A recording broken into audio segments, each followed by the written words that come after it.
Parce que la question qu'on pourrait se poser, c'est ça, c'est appel à la haine, évidemment à condamner, appel au meurtre, évidemment à condamner.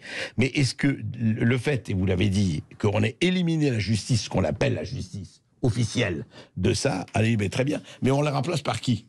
Et on le remplace par soit un jugement administratif, c'était le cas de Hadopi typiquement, oui, soit un jugement privé.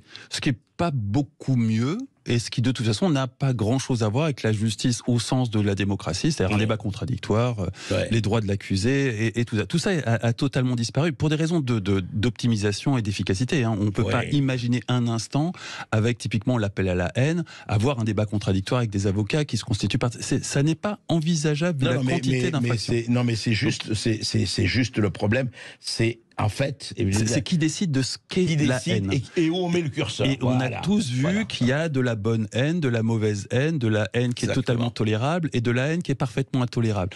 J'ai envie de vous dire que aux prochaines élections, vous faire basculer ce qui est tolérable devient intolérable, ce qui est intolérable devient tolérable. C'est là pour le coup, on est toujours encore raccroché à quelque chose qui se ressemble un peu à la démocratie. On s'en éloignait bien sûr. Enfin, mais faut pas la quitter complètement, quoi. Malgré tout, si aujourd'hui vous êtes sanctionné pour de la haine vis-à-vis d'un camp qui est votre adversaire, cet adversaire qui aujourd'hui tient le haut du pavé peut demain se retrouver dans l'opposition et tout s'inversera. C'est vrai, mais en attendant, le mal aura été fait, enfin on va en parler, mais le mal aura été fait, c'est-à-dire que pendant X temps, parce que c'est sur des années, les élections c'est tous les 5 ans, tous les 6 ans, etc.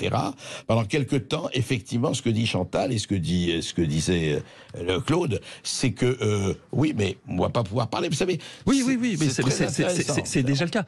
Après, il reste à voir si, en cas d'alternance, on aura une nouvelle majorité qui prendra la même stratégie, c'est-à-dire verrouiller la parole de l'adversaire. C'est pas évident.